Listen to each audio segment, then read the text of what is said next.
ప్రముఖ సినీ నటి శ్రీమతి సంగీత గారి ప్రారంభించారు. IVF చికిత్సలో 25% భారీ discount, free doctor consultation, free ultrasound scan. 49 అంటే సంతానం, 49 అంటే సంతోషం. సామ రామ్మోహన్ గారు, హైడ్రా మీద ఇప్పటికే మీరు ప్రజల్లో తీవ్ర వ్యతిరేకతను కూడగట్టుకున్నారా అంటే ఏం చెప్తారు? పచ్చబద్ధం అని చెప్తా. ప్రజలు స్వాగతించారు, ప్రజలు స్వాగతిస్తుండ్రు, భవిష్యత్తులో కూడా ప్రజలు స్వాగతిస్తారు.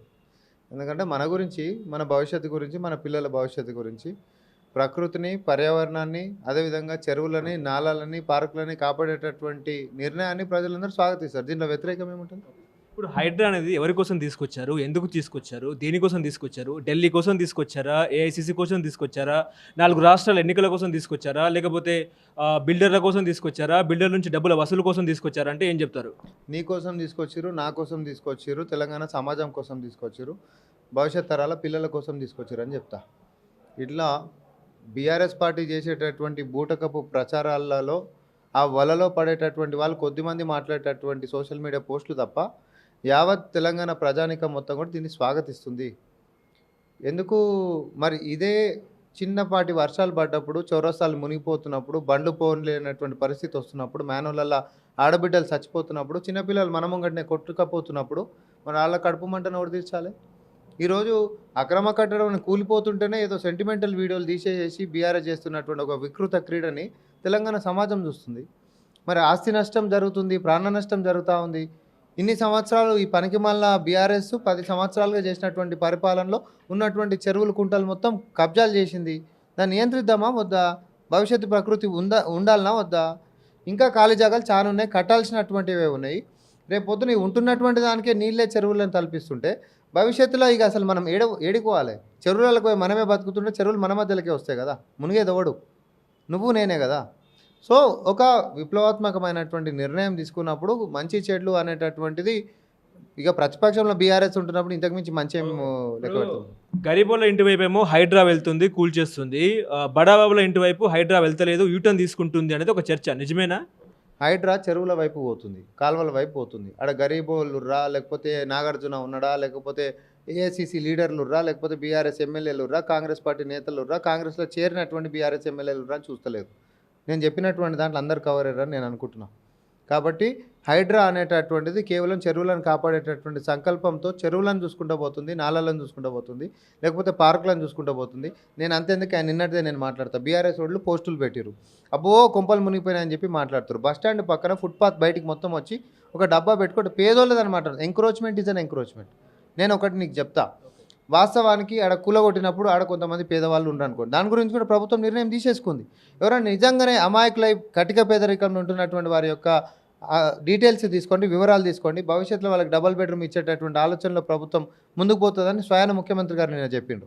కానీ నేను ఒక మాట ఏమని అంటే సపోజ్ ఓడో చైన్ స్నాచింగ్ చేసి వచ్చిండు, నేను అడుగుతున్నా, ఆడు తక్కువ రేటుకి ఇస్తుండు కదా అని చెప్పేసి నువ్వు తీసుకున్నావు. ఆడు దొరికినప్పుడు ఆ సామాను పోతుంది, నువ్వు కూడా ఆ కేసులో పోతావా పోవా? సో ఆడ దొంగతనంగా చేసినటువంటి విషయం మాత్రమే ఈడ వెలుగులోకి వస్తుంది. అంటే అక్రమంగా కట్టినటువంటి కట్టడం మాత్రమే వస్తుంది. దీంట్లో పర్మిషన్లు ఉన్నాయి, తర్వాత అది ఉన్నాయి అని అంటే మేమేమంటున్నాం. అందుకని అధికారుల మీద కూడా చర్యలు తీసుకుంటున్నాం కదా. ఇది కేవలం పాపం పేదోళ్ళ మీదనే తీసుకొచ్చి చేతులు దులుపుకున్నాము, లేకపోతే ఒక గోడ కూలగొట్టేసి చేతులు దులుపుకున్నాం కాదు.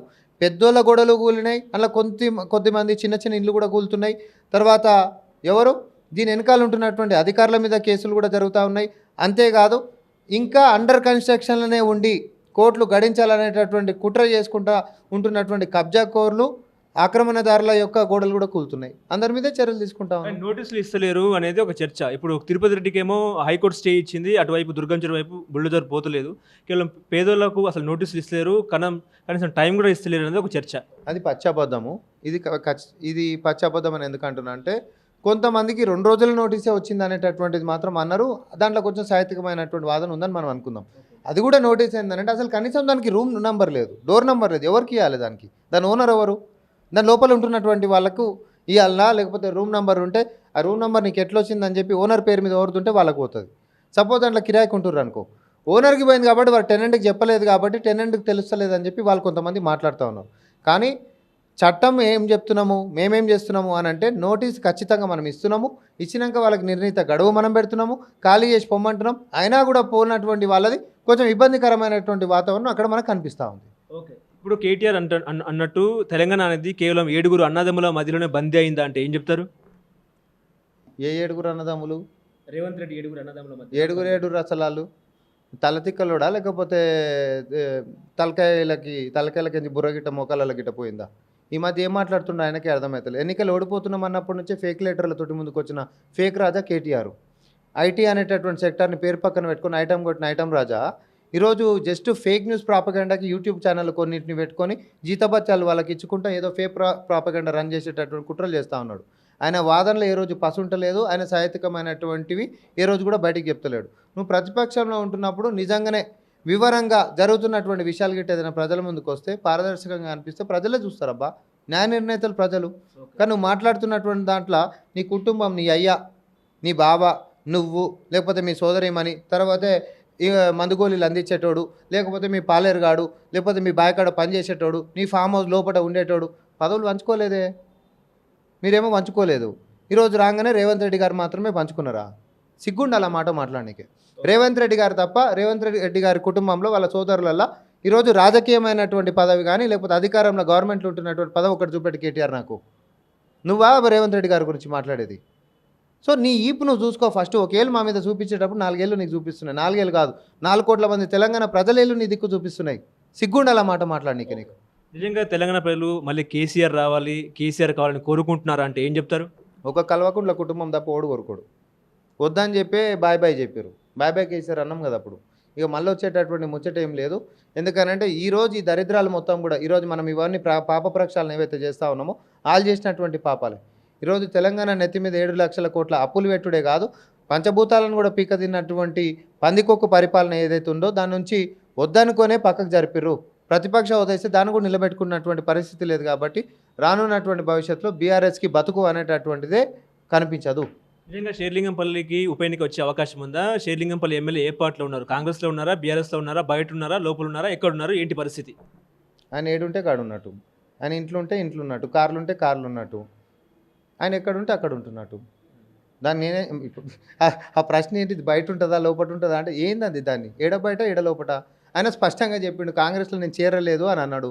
చేరినటువంటి వ్యక్తిని పట్టుకో నువ్వు చేరినావు అంటే నీ సొంత ఎమ్మెల్యేని నువ్వు బయటికి ఎందుకు నూకాలనుకుంటున్నావు మాకు అర్థమైతలేదు. కానీ ప్రజలు అనుకుంటారు ఏంటిది అని అంటే పిఎస్సి చైర్మన్ పదవి హరీష్ రావు గారు కోరుకురు, ఆయనకు రాలేదు కాబట్టి ఒక ఎమ్మెల్యేని నూకేసేసి ఆ పదవి తీసుకుందాం అనేటటువంటి కుట్ర చేస్తూ ఉన్నాడు అని చెప్పి. ఆయన మొన్న కూడా జరిగినటువంటి సమావేశంలో ఆయన స్థానికంగా ఉంటున్నటువంటి ఎమ్మెల్యే కాబట్టి ముఖ్యమంత్రి గారిని గౌరవంగా కలిసిపోదామని వచ్చిండు. దానికి పెద్ద రచ్చలేపిరు.